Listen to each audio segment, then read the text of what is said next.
Salam, selamat malam. Pada malam ini kita akan belajar satu tema yang cukup berbobot, menjadi tema yang penting dalam kekristenan. Tema kita apa pada malam ini? Siapakah Roh Kudus itu? Karena saya melihat banyak sekali orang-orang yang meninggalkan iman kekristenannya. Salah satu faktornya itu ini, ya.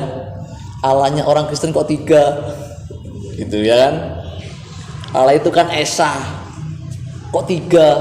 Akhirnya meninggalkan kekristenan. Padahal dia nggak ngerti apa itu esa dan tidak mengerti apa itu Allah.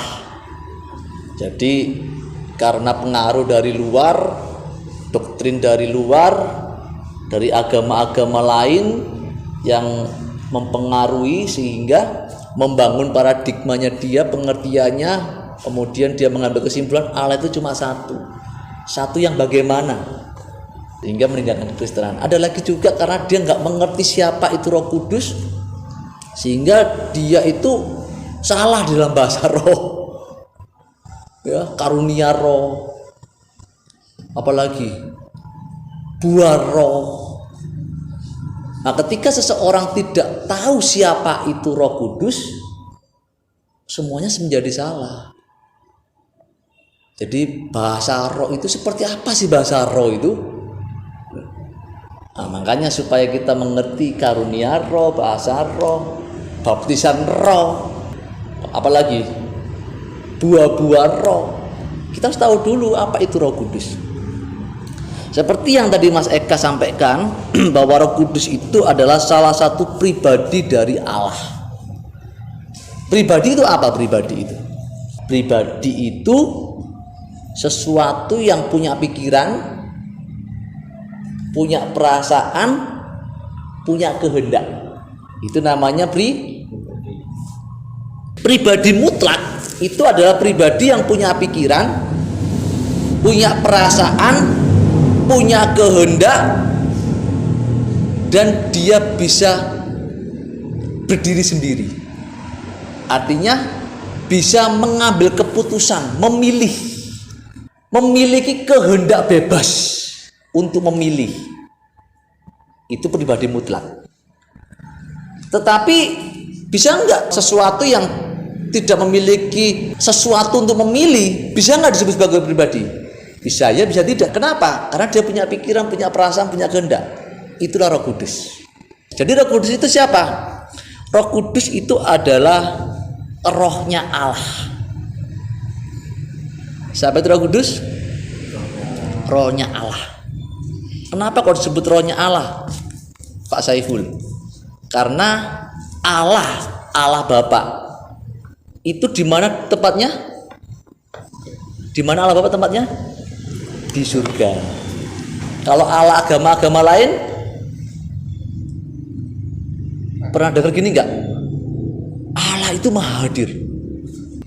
Kalau Allah kita itu yang maha hadir bukan Allahnya, tapi rohnya. Oke? Allah Bapa kita di mana? Di surga dia, di tahtanya. Yang maha hadir apanya? Rohnya. Jadi Roh Kudus itu cara kehadiran Allah. Jadi kalau Allah hadir, pasti ada Roh Kudus. Tapi kalau Roh Kudus hadir, belum tentu ada Allah di situ. Tapi itu cara kehadiran Allah. Ayat di mana ayatnya? Kita cari ayatnya yuk. 1 Korintus 2 ayat 11. Korintus 2 ayat 11. Siapa gerangan di antara manusia yang tahu apa yang terdapat di dalam diri manusia selain roh manusia sendiri yang ada di dalam dia? Demikian pula lah tidak ada orang yang tahu apa yang terdapat di dalam diri Allah selain roh Allah. Jadi untuk bisa menunjukkan bahwa Roh Kudus itu roh Allah, di sini dikatakan begini, siapakah yang tahu dalam diri Allah selain roh Allah? Jadi roh Allah itu bisa hadir di mana-mana dan dia bisa tahu menyelidiki hati seorang. Kalau rohnya Kak Saiful itu nggak bisa kemana-mana, Tapi kalau roh Allah itu bisa kemana-mana. Dan dia omnipresent. Omnipresent itu artinya maha hadir. maha hadir. Jadi Roh Kudus itu adalah cara hadir ketika dia memenuhi jagat raya ini. Jadi kalau ada orang yang bisa berbahasa roh, berarti yang memenuhi itu rohnya siapa? Rohnya Allah. Benar nggak? Misalnya orang bisa berbahasa seperti kejadian di Kisah Para Rasul ketika mereka bisa berbahasa-bahasa lain, ketika mereka dipenuhi roh, ketika mereka berbicara, orang-orang lain yang tidak mengerti bahasa itu bisa tahu artinya. Seharusnya setiap bahasa roh itu harus dapat dimengerti. Kalau Allah yang berbicara tetapi sampai tidak ada yang mengerti, dicurigai enggak? Makanya Rasul Paulus bilang begini, roh itu untuk membangun. Jadi kalau sampai ada seseorang yang berbahasa roh, tidak ada yang menerjemahkan, nggak ada yang menafsirkan, berbahaya ini.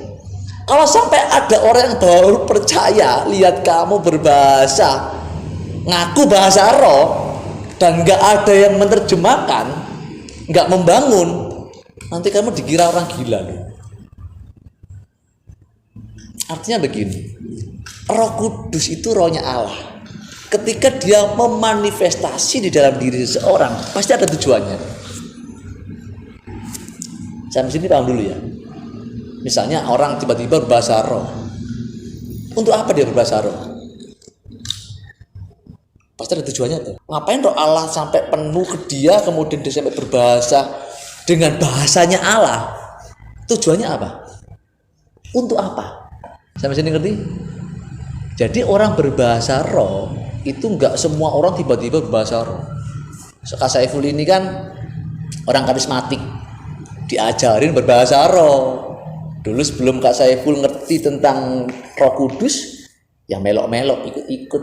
Jadi siapa yang belum bisa berbahasa roh, maju ke depan didoain sampai bisa berbahasa roh. Kalau nggak bisa bahasa roh, diajarin haleluya, haleluya, haleluya, haleluya, sampai kepleset haleluyanya disebut bahasa roh.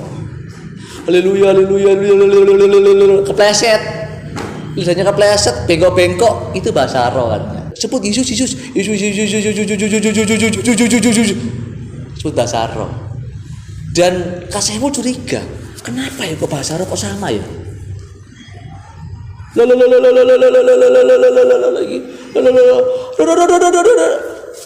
Kok sama ya? Paham ya? Apalagi kalau ibadah dipimpin oleh WL yang cakep di dalam berbicara. Ayo Bapak Ibu, kita semua berbahasa roh. Kemudian karena dia suaranya nggak fales, kalau saya kan fales ya, saya kan fales. Kalau dia nggak fales, itu bisa mempengaruhi suasana loh. Kemudian dibarengi dengan musik, pemain musik yang sudah mahir, cakep mainnya, itu bisa merubah suasana. Sehingga suasana itu seakan-akan Allah hadir. Padahal kehadiran Allah itu pasti ada tujuannya. Sampai sini paham ya? Harus oh iya, ini rohnya Allah. Kalau sampai roh Allah turun ke saya, berarti orang itu harus berkenan di hadapan Allah. Setuju? Harus berkenan dong. Siapa ini Roh Kudus? Rohnya Allah. Kalau hidupmu nggak berkenan, nggak mungkin Roh Kudus turun ke atas dirimu, memenuhi kamu, nggak mungkin. Pasti itu roh yang lain. Jangan-jangan kamu ikut-ikutan. Anak yang nggak bisa bahasa Inggris, setiap hari dengar lagu bahasa Inggris, bisa nyanyi bahasa Inggris. Setuju? Anak saya ini nggak bisa bahasa Korea, ABC-nya Korea pun nggak tahu, tapi bisa nyanyi bahasa Korea. Kenapa? Pengen tahu? Setiap hari dengar, lihat, diamati, mempengaruhi jiwanya, mempengaruhi pikirannya, dia bisa gitu. Apalagi kalau di gereja karismatik, sebelahnya la sini ra situ pa sini. Setiap hari Minggu itu membangun jiwanya loh. Membangun jiwanya. Ketika si WL atau pendetanya yang nggak ngerti siapa itu Roh Kudus ngajak, ayo kita berbahasa roh. secara otomatis la la la ra ra ra la la la do re mi fa sol la, ikut dia nyanyi do re mi fa sol la gitu kan. Dan itu diklaim sebagai bahasa roh. Sebetulnya bahasa roh nggak begitu. Bahasa roh itu membangun. Ketika kamu nggak bisa berdoa, roh itu membantu kamu untuk berdoa. Seperti apa? Nggak bisa ceritain, harus dialami. Oke? Paham ya? Jadi Roh Kudus itu adalah rohnya Allah. Bisa disebut pribadi? Bisa. Karena dia bisa menyelidiki hati. Dia bisa menegur. Dia bisa menasehati. Tapi persoalannya Roh Kudus itu tidak bisa terpisah dari Allah. Dalam Yohanes 15 ayat 26 dikatakan bahwa Roh Kudus itu mengalir. Dia keluar dari Allah. Coba Yohanes 15 ayat 26. Tolong bacakan buat saya. Yohanes 15 ayat 26. Ya. Jikalau penghibur yang akan kuutus dari Bapa datang, yaitu Roh kebenaran yang keluar dari Bapa, Ya. ia akan bersaksi tentang aku. Kata keluar dari Bapa ini itu di dalam bahasa aslinya itu ekporeomai. Itu artinya mengalir. Makanya ada doktrin yang mengatakan Roh Kudus itu seperti arus listrik. Roh Kudus itu adalah tenaga aktif. Tenaga aktifnya Allah. Saya bilang itu bukan tenaga aktif. Roh Kudus itu bukan tenaga aktif. Dia keluar dari Allah, dia itu pribadi. Kalau dia mengalir dari Allah, ada benernya. Mengalir itu artinya nggak bisa terputus. Namanya mengalir. Contohnya arus listrik ini. Ketika saklarnya di off kan, lampunya mati. Di on kan, lampunya nyala. Jadi kalau Roh Kudus itu seperti itu. Dia mengalir, nggak bisa terpisah. Roh Kudus. Kalau Tuhan Yesus, dia itu juga keluar dari Allah, tapi dia langsung keluar putus. Baca di dalam Yohanes 16 ayat 28. Yohanes 16 ayat 28. Ya. Aku datang dari Bapa dan aku datang ke dalam dunia. Aku meninggalkan dunia pula dan pergi kepada Bapa. Nah, kata datang itu bahasa aslinya exerkomai. Kalau tadi itu keluar, Roh Kudus bahasa aslinya apa? Ekporeomai. Kalau exerkomai itu artinya pergi keluar. Jadi putus. Cut. Nggak ada koneksi. Makanya ketika adik-adik membaca di dalam Markus ketika Tuhan Yesus di atas kayu salib, dan dia bilang begini, Allahku, Allahku, mengapa engkau meninggalkan aku? Ada kalimat apa itu? Meninggal. Berarti Yesus bisa terpisah dari Allah. Dia bisa terpisah dari Allah. Roh Kudus nggak bisa. Roh Kudus nggak bisa terpisah. Roh Kudus tidak bisa mengambil keputusan sendiri. Roh Kudus itu nggak bisa terpisah dari Allah. Dan dia tidak bisa mengambil keputusan sendiri. Gak punya kehendak bebas. Beda dengan Tuhan Yesus. Manusia ini rohnya dari mana rohnya? Manusia dari Allah juga. Tapi manusia punya kehendak bebas, punya pilihan untuk memutuskan kamu setia sama Tuhan atau enggak. Benar? Lucifer itu rohnya dari mana? Lucifer dari Allah juga. Baca yuk sebentar. Allah Bapa kita itu adalah Bapa segala roh. Baca di Ibrani 12 ayat 9. Ibrani 12 ayat 9. Ya. Selanjutnya dari ayat kita yang Ayat kita. Dari ayat kita yang sebenarnya kita peroleh ganjaran dan mereka kita hormati. Kalau demikian bukankah kita harus lebih taat kepada Bapa segala roh supaya kita boleh hidup? Taat kepada siapa? Bapa segala roh. Jadi semua makhluk yang ada di bumi ini yang memiliki roh itu berasal dari Bapa. Jadi siapa yang terbesar Kak Saiful di Jakarta Raya ini? Bapak. Oke, siapa? Bapak. Loh, kok orang Yahudi yang ngerti? Orang Yahudi nggak percaya Yesus. Makanya orang Yahudi itu tidak percaya tentang Tritunggal. Nggak percaya. Sampai hari ini orang Yahudi masih menunggu Mesias.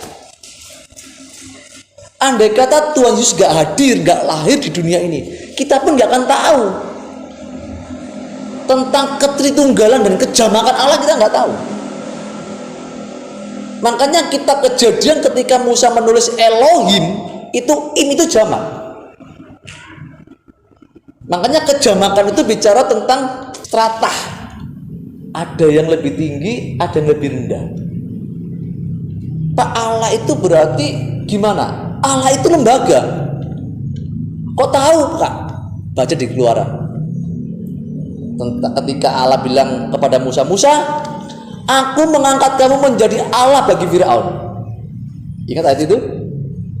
Dan Harun akan menjadi nabimu. Kenapa begitu? Itu rumusan yang secara enggak sadar ternyata itu menunjukkan ternyata Allah itu duduk di tahta dan Tuhan Yesus putra tunggalnya, putra sulung. Makanya dikatakan dia adalah yang sulung dari antara banyak saudara. Dia yang sulung.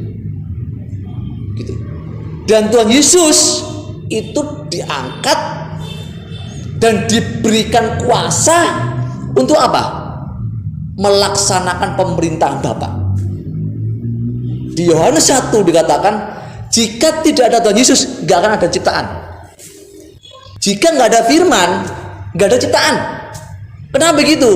Karena Allah Bapa menyerahkan seluruhnya. Di Mika tulis, dia menyerahkan seluruh pemerintahannya kepada Tuhan Yesus. Saya melaksanakan Tuhan Yesus. Oke, itu Allah. Jadi Allah itu adalah sebuah lembaga di mana ada Allah Bapa, ada Allah Anak. Allah Anak itu rohnya dari siapa? Dari Allah Bapa. Manusia dari mana rohnya? Dari Allah Bapa, dihembusin. Ya kan? Lucifer, malaikat, semua dari Allah Bapa. Semua ciptaan yang bernafas yang memiliki roh ini itu semua dari Bapa. Termasuk Roh Kudus. Cuma semua roh yang diberikan oleh makhluk yang memiliki roh ini itu semuanya langsung keluar, terputus. Oke? Terputus langsung. Tuhan Yesus terputus. Makanya ketika dia mau menghadapi salib, dia berdoa di Taman Getsemani. Alkitab menulis apa? Peluh keringatnya seperti apa? Seperti darah. Wah, goyon itu om, bercanda. Sungguhan itu. Sampai dia bilang begini, Bapak, jika boleh cawan ini lalu dariku. Itu dalam keadaan genting loh itu. Pada saat itu Tuhan Yesus bisa menolak taat. Bisa menolak taat. Tapi dia memilih bilang begini, biar kehendakmu yang jadi. Artinya andai kata pada saat itu Tuhan bilang, aku nggak mau menderita, aku nggak mau dianiaya, aku nggak mau dihina, dia terhilang seperti Lucifer. Lucifer itu kalau kita belajar nanti kapan-kapan belajar Lucifer itu bukan malaikat, dia itu anak Allah sebetulnya. Next saja ya, saya nggak mau lebarin lagi. Ya, Lucifer itu sebenarnya anak Allah, sebetulnya anak Allah. Makanya status putra fajar yang bilang gemilang ketika Yesus menjadi pemenang, menjadi pokok keselamatan, maka dia disebut sebagai bintang fajar di kitab Wahyu. Jadi titelnya Lucifer, bintang fajar yang gilang gemilang, diambil Tuhan Yesus. Sekarang akulah putra fajar. Sebetulnya Lucifer itu anak Allah. Ketika Lucifer nggak taat, terhilang. Benar? Yesus ketika di ujung dia harus menderita, seharusnya dia bisa aja nggak taat, bisa aja. Tapi dia memilih taat, selamat dia. Makanya dalam kitab Filipi ditulis bahwa karena ketaatannya ia didengar. Sekalipun ia adalah anak, ia belajar taat. Dan karena ketaatannya, dia menjadi pokok keselamatan bagi semua orang. Roh Kudus nggak bisa. Roh Kudus nggak bisa. Roh Kudus itu tidak bisa terpisah dari Allah. Oke, paham ya? Makanya di mana-mana ada Allah, itu Roh Kudus. Allah kita ditata. Kalau Allahnya orang agama-agama lain itu, kalau Saiful bilang itu Allahnya gelandangan. Kenapa? Di mana-mana dia. Kalau Allah Bapa kita enggak, di mana Allah Bapa kita? Di surga. Tuhan Yesus di kanan Allah Bapa. Betul kan begitu kita tuliskan? Di mana Tuhan Yesus? Di kanan Allah Bapa. Di mana Roh Kudus? Di mana-mana. Oke? Di mana Allah Bapa? Di surga, di tahtanya. Tuhan Yesus di mana? Di sebelah kanan Allah Bapa. Di mana Roh Kudus? Di mana-mana. Untuk apa? Tuhan Yesus bilang tadi, dikatakan, aku tidak akan meninggalkan kamu yatim piatu. Aku akan memberikan kamu roh penolong, roh dari Allah. Roh Allah ini yang akan membawa kita kepada tuntunan untuk mengerti apa yang Tuhan mau. Makanya ada karunia. Ada karunia. Kenapa? Karena kalau kita pergi ke daerah yang baru, di situ nggak ada Injil, di situ nggak ada gereja, nggak ada Injil, orang belum mengerti Tuhan. Dibutuhkan karunia. Karunia mukjizat, karunia kesembuhan, karunia berbahasa, ya karunia menasihati. Dibutuhkan itu. Roh Kudus diberikan di mana-mana supaya kamu bisa berintim dengan Roh Kudus. Roh Kudus itu menjadi pengantara kita untuk ketemu dengan Tuhan. Sampai sini paham nggak? Paham ya? Nanti lebih detail lagi masuk di Tritunggal, ya. Tritunggal itu lebih dalam lagi sebetulnya. Makanya kalau teman-teman mau tahu buah roh, Kak, cirinya apa sih orang itu kalau kepenuhan Roh Kudus? Cirinya apa? Biasanya orang gereja kalau ngomong apa cirinya orang kepenuhan Roh Kudus? Ciri-cirinya apa? Bahasa roh. Kalau Saiful ini murahan sekali gitu ya, murahan sekali. Sebetulnya orang yang dipenuhi Roh Kudus itu dilihat dari apanya? Buahnya. Dilihat dari hidupnya. Kalau orang penuh dengan Roh Kudus, pasti mulutnya nggak sembarangan. Jadi ya, kalau orang penuh Roh Kudus, itu pasti mulutnya nggak sembarangan. Ngomongnya itu sopan, nggak nyakitin orang. Ya, ada orang berbahasa roh, tapi kalau marahin mantunya itu ngeri loh. Kalau marahin orang tuanya itu ngeri loh. Kalau ngolok-ngolok saudaranya itu ngeri loh. Kalau lagi bergaul dengan komunitasnya itu aduh ngeri. Tapi kalau di gereja berbahasa roh loh. Dan lebih lagi begini, orang kesurupan didoakan dia, pergi setannya. Heran nggak kalian? Heran nggak?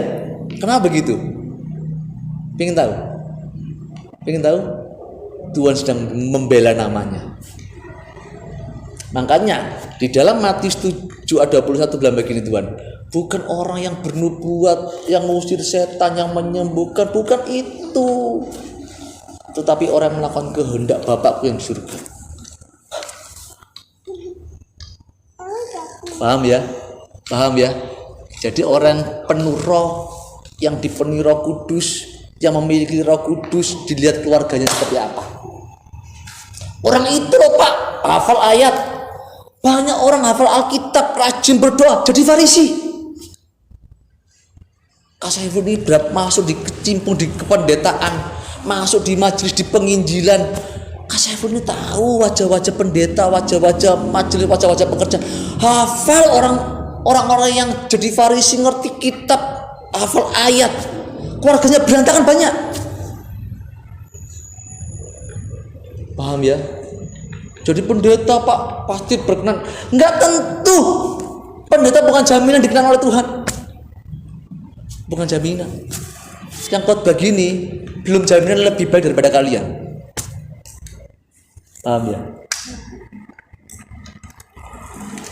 Jadi yang berkenan seperti apa, Om Saiful? Kalau kamu penuh dengan roh, lihat dari buahnya. Bagaimana hubunganmu dengan istri, dengan anak-anak, ya? Hidup menjadi berkat enggak? Terpenting di situ. Oke? Jangan dilihat dari actionnya. Orang itu bisa berpura-pura di mimbar. Dalam gereja itu banyak topeng-topeng yang bagus-bagus, kostum yang menarik, ya, kostum menarik banyak di gereja, topeng-topeng yang menarik banyak di gereja itu, yang buat orang jadi kagum. Wah, ini Pak Pendeta, ini Pak Evangelis ini, waduh WL-nya keren-keren, gitu. Tapi dilihat dulu ketika dibuka topengnya, buka dulu topengmu, buka, kelihatan aslinya dari buahnya. Bagaimana hubunganmu dengan anak-anak, hubunganmu dengan orang tua gimana? Baik enggak? Orang tuamu dengan kamu gimana? Dengan pasangan orang tuamu gimana? Itu penting. Setuju ya? Sampai sini paham ya? Jadi Roh Kudus itu rohnya Allah. Jadi enggak sembarangan roh Allah itu hinggap kepada orang yang enggak berkenan, enggak mungkin. Setuju? Om Saiful kemarin itu di WA sama senior pendeta. Mas Saiful, salam, selamat malam. Ini ada yang tanya pengajaran. Kita disuruh kudus seperti Bapak dan hidup seperti Tuhan Yesus. Bagaimana bisa? Iya, jawabannya begitu. Ini pengajaran seperti apa? Gitu. Paham ya? Ini bukan pengajaran saya ini. Hidup seperti Bapak, hidup seperti Yesus dan kudus suci seperti Bapak itu bukan pengajaran saya. Alkitab yang nulis kok. Saya bilang, ini bukan pengajaran saya, Pak. Ini yang nyuruh Alkitab. Alkitab yang nyuruh. Saya di Yohanes, di Matius, ya, saya kasih di Yohanes, saya kasih semua. Loh, Alkitab yang nulis loh. Kejarlah kekudusan. Sebab tanpa kekudusan tidak ada seorang pun yang dapat melihat. Siapa nulis? Saya. Enggak, Roh Kudus yang nulis. Alkitab yang nulis. Barang siapa berkata ia ada di dalam Tuhan, di dalam Dia, maka ia wajib hidup seperti Kristus telah hidup. Siapa nulis? Saya. Bukan, Alkitab yang nulis. Ya, hendaklah hidup kamu sempurna seperti Bapamu di surga sempurna. Siapa yang nulis? Saya. Bukan, Alkitab yang nulis. Tapi mereka ngomong saya ngajarnya begitu. Coba, senior ini. Jadi kalau Alkitab mengatakan kejarlah kekudusan, pasti bisa. Saya jelasin apa itu kudus, apa itu sempurna. Saya jelasin Mas Eka. Ini pendeta senior, sudah tua loh. Artinya begini, bukan jaminan orang tua pendeta sudah melayani lama itu mengerti seluruh Alkitab, bukan jaminan. Makanya Timotius nulis begini, jangan seorang pun menganggap engkau muda. Jadilah teladan dalam perkataanmu, perbuatanmu, seluruh hidupmu. Jadilah engkau teladan. Om Saiful ini usia berapa? Pengen tahu? Berapa Om Saiful usianya? Berapa? Ayo, Pak. Ayo, usia berapa? 17? 38, 39? 38. Ayo. Yang bener kasih hadiah apa, Mi? Siapa ya? Om Saiful ini diangkat jadi pendeta usia 21 tahun. 21 tahun jadi pendeta. Kenapa? Karena Om Saiful punya report pelayanan itu banyak. Melayani pemulung, anak gelandangan, pelayanan anak PAN, penginjilan. 21 tahun jadi pendeta. Sekarang Om Saiful usianya baru 40 tahun. baru 40. Masih muda katanya. Sementara Om Saiful temennya itu usia sudah 60. Ya, Pak berapa Pak usianya? 58. Temennya Om Saiful itu Pak Kus. Ya, sekarang kenal dengan Mas Eka, kenal dengan kalian. Gitu. Temennya Om Saiful itu tua-tua. Jadi pada waktu Om Saiful dia jadi pendeta, itu pendeta termuda di Indonesia pada waktu itu. Tepuk tangan kalian. Bangga enggak? Enggak bangga juga. Ngeri juga gitu loh. Ketika Om Saiful masuk di dunia kependetaan, terbelalak. Ternyata di lingkungan itu ngeri. Makanya Om Saiful menarik diri, pelayanan sendiri, pergi pelayanan penginjilan sendiri, dan sampai hari ini pelayanan sendiri. Kenapa? Om Saiful pengajarannya berbeda dengan yang lain. Berbeda. Pengajaran begini ada nggak diajarkan nggak kepada kalian? Roh Kudus belum pernah. Siapa Roh Kudus itu? Gak ada yang tahu. Rata-rata. Allah Tritunggal. Tritunggal seperti apa? Coba jelasin. Iya kan? Nanti masih akan dijelasin ya Tritunggalnya. Besok anu ya Kristologi ya. Kristologi ini penting. Yesus sebagai nabi, Yesus sebagai utusan, tadi dibahas juga. Apa itu Kristus, apa itu Logos. Makanya awal di sini kan Om Saiful bilang ya, jadilah engkau hebat di mana? Pertama di rumah kan? Jadilah hebat di rumah. Dapat ilmu di sini, jadilah hebat di rumah dulu. Jangan hebat di gereja, nanti jadi palsu. Setuju ya? Hebat di mana? Layani orang tuamu. Berprestasilah di sekolahmu. Oke? Ketika engkau jadi berkat di rumah, orang tamu lihat anakku berubah jadi pemuda di situ ya. Baru mulai di sini. Oke? Alkitabnya dibaca habis. Dihafal Pak, nggak perlu dihafal. Om Saiful ini ayatnya nggak tahu letak di mana, tapi Om Saiful ngomong tadi semua ayat. Setuju ya? Di mana ayatnya letaknya? Tapi kalau seluruh Alkitab, isi kitab itu apa saya tahu. Isinya Nehemia saya tahu. Kenapa? Karena dibaca terus, gak dihafal, dimengerti. Oke? Kalau dihafal jadi Farisi. Kamu nggak tahu ayat ini bunyinya apa? Nah, topiknya apa dulu perikopnya? Bicara apa itu kitabnya? Untuk siapa? Di mana ditulis? Itu penting. Di mana ditulis? Untuk siapa? Mengapa itu ditulis? Itu yang penting. Ngerti ya? Anak saya setiap hari baca Alkitab. Kalau nggak baca Alkitab, nggak dapat uang jajan. Berapa hari setiap hari? Berapa? 3 pasal ya? Anak saya setiap hari 3 pasal. Harus katam. Nggak ngerti, tanya papanya. Gitu kan. Pak, ayat ini kamu baca apa? Kejadian, Keluaran gitu ya. Pasal berapa? Ada cerita. Sudah ngerti kenapa? Sudah baca soalnya. Paham ya? Sudah baca, ngerti. Pak, ayat ini Pak, apa? Di pasal berapa? Kitab apa? Papanya sambil makan, anaknya cerita, bisa jawab. Kenapa? Ngerti karena sudah baca. Paham?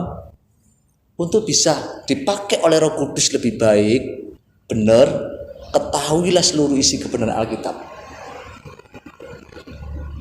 Gak tahu mau soal Alkitab, berdoa, saya dapat ini bisikan dari Tuhan, pesan dari Tuhan. Digawe-gawe. Kamu gak pernah baca kitab, tiba-tiba terima pesan dari Tuhan. Coba baca pesannya begini: engkau akan memiliki rezeki yang banyak, hidupmu akan berhasil. Engkau ya itu kan sekali-sekali dong.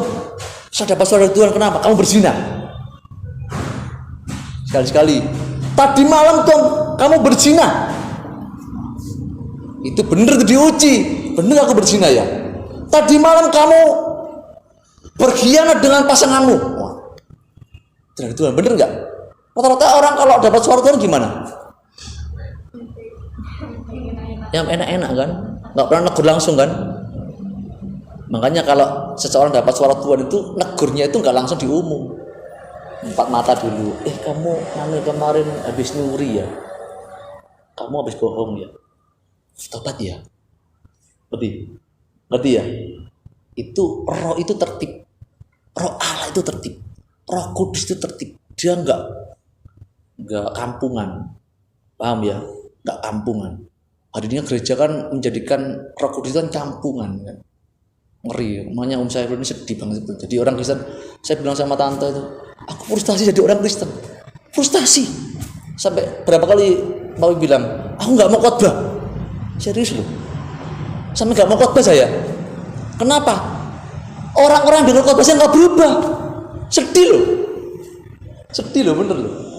Saya harus pergi ke banyak daerah, ke banyak desa, di banyak gereja, yang dikhotbah nggak berubah, sedih loh. Udah nggak usah khotbah, frustasi. Jadi orang Kristen frustasi. Siapa? Ini frustasi saya. Kekristenan dijadikan mainan, ngeri.